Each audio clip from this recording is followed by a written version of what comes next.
Welcome back to The Light Within.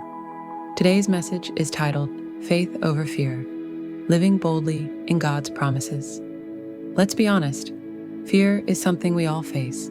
Fear of failure, fear of rejection, fear of the unknown. Sometimes it's fear of stepping out of our comfort zone, even when we know God is calling us to something greater. The truth is, fear can paralyze us. It can keep us from trying, from dreaming, and even from obeying God. But the good news is this: God never intended for fear to be the driver of our lives. He gives us an antidote. That antidote is faith. Isaiah 41:10 is one of the most powerful reminders of this truth. It says, "So do not fear, for I am with you. Do not be dismayed, for I am your God. I will strengthen you and help you." This verse is not just comforting words, it's a promise. And when God makes a promise, He keeps it. Today, we're going to break this down and see how we can live boldly in faith instead of shrinking back in fear. Section 1, Breaking Down Isaiah 41:10. Let's unpack this verse piece by piece. So do not fear, for I am with you. Fear feeds on loneliness. When we feel like we're facing challenges alone, fear grows stronger. But God reminds us we are never alone. His presence is the foundation of our courage. Knowing the Creator of the universe is by your side changes everything. Do not be dismayed, for I am your God. Dismay means discouragement, confusion, or feeling overwhelmed. God reminds us He is our God. He's sovereign, in control, and nothing surprises Him. What overwhelms us does not overwhelm Him. I will strengthen you and help you. This is a promise of divine partnership. God doesn't just cheer us on from the sidelines. He steps into our weakness with His strength. We don't have to muster courage on our own. He equips us with wisdom, resilience, and peace. This verse shows us that God's presence, God's power, and God's promises are stronger than any fear we face. Section 2, Why Fear Doesn't Have to Rule Us. Let's talk about why fear doesn't have to control our lives. Fear is normal, but it doesn't have to dominate.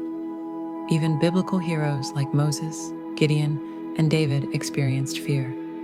But the difference is, they didn't let fear stop them. They chose to act in faith. God's presence drives out fear. The Bible says, perfect love casts out fear. 1 John 4:18. When we are grounded in God's love and aware of His presence, fear loses its grip. God's power strengthens us. Paul says in 2 Corinthians 12:9, "My grace is sufficient for you, for my power is made perfect in weakness." Fear highlights our weakness, but faith magnifies God's strength. Faith means action. Hebrews 11:1 tells us faith is the assurance of things hoped for. Living by faith doesn't mean fear disappears. It means we step forward despite fear, trusting God to meet us there. When fear says, "You can't," faith responds, "But God can." Section 3, Practical Example. Let me share a story. Sarah had a dream of starting her own business. For years, she delayed because of fear. Fear of failure, fear of what people would think, fear of financial risk. But one day, she was reflecting on Isaiah 41:10. The words, "I will strengthen you and help you," hit her deeply. She realized God wasn't asking her to do it alone. He was inviting her to trust Him with every step. So, Sarah prayed. She asked God for courage. She took one small step. She registered her business name. Fear didn't vanish overnight, but faith gave her the boldness to keep going. Over time, she saw God provide in unexpected ways. Mentors, clients, and opportunities she never could have orchestrated. Today, Sarah looks back and sees that her act of faith opened doors that fear had once locked shut. Her story is a reminder.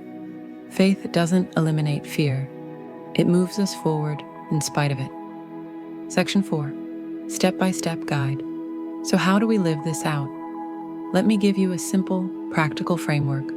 Step 1. Identify the fear. Write it down. What's been holding you back? Naming your fear weakens its power. Step 2. Pray and trust God. Invite Him into the fear.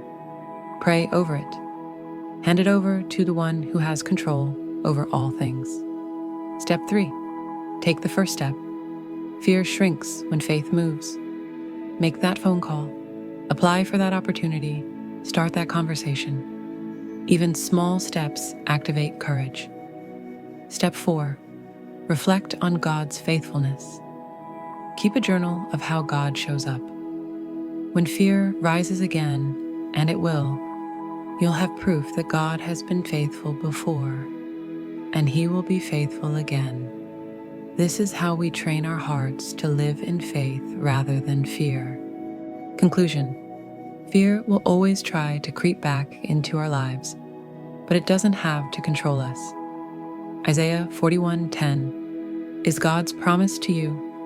Do not fear, for I am with you.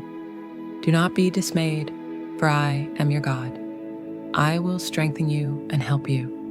Living boldly means trusting those promises more than the lies of fear. It means saying, "Fear, you don't get the last word. God does." So what's the step of faith God is calling you to take today? Whatever it is, know this. You are not alone, and you are not powerless. God is with you. He strengthens you. He helps you. If this message encouraged you, don't forget to like this video, subscribe for more faith-building content, and share this with someone who needs to be reminded to live faith over fear.